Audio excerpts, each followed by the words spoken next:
L'hostilité croissait à l'égard de l'Église à Jérusalem, le jour où ce jeune homme merveilleux, Étienne, fut traîné et lapidé à mort.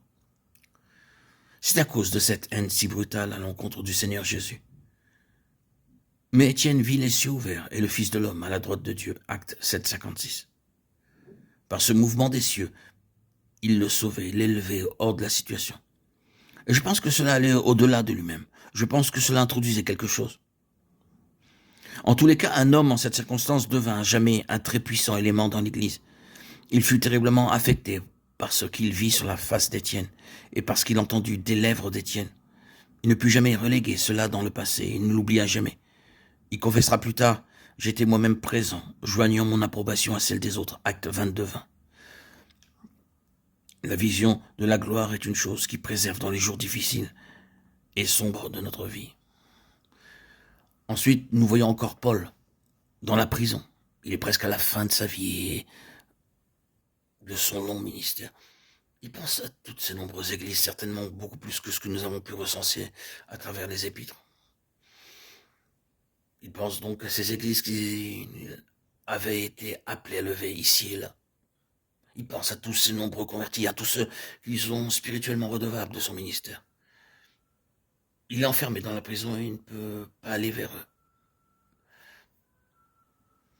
Les églises sont dans un état de déclin et beaucoup se dressent contre lui et s'éloignent de lui, alors qu'il est là dans cette situation. C'est un homme seul. Luc seulement est avec moi, un homme dans la difficulté humainement parlant. Quelle situation, quelle fin pour un homme comme lui. Qu'est-ce qui pourra l'empêcher de sombrer? Il est incroyable qu'au milieu de tout cela, connaissant sa propre position, son sombre avenir, qui était peu enviable pour cette vie présente, connaissant l'état des choses au loin, dans les églises, étant informé des dissensions qui se manifestaient, confronté avec l'art et apparent de son œuvre, déçu par l'attitude de bien de croyants et d'églises, c'est incroyable qu'au milieu de tout cela, qui était suffisant pour écraser un homme et le plonger dans le plus sombre désespoir, il demeure sous un ciel ouvert et déclarant à lui soit la gloire au siècle des siècles. De Timothée 4,18. Il fut préservé par la gloire et affranchi par la gloire. Sans cette gloire qu'il avait saisie, quelle triste fin cela aurait pu être pour lui. Dans ce contexte, il écrit que cet homme est dans la gloire au-dessus du trône, bien au-dessus de toute puissance et de toute autorité. César peut être tout proche, gouvernant en ayant à ses pieds puissant et malfaisant le monde entier, paraissant capable de mettre à exécution tous ses sombres desseins contre l'Église de Jésus-Christ.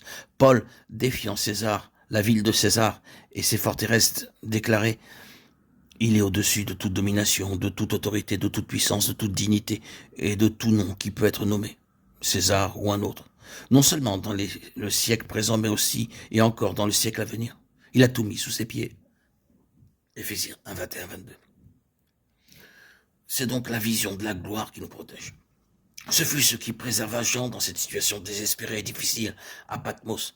C'était quelque chose qui aurait pu briser le cœur d'un homme et le plonger dans un sombre désespoir.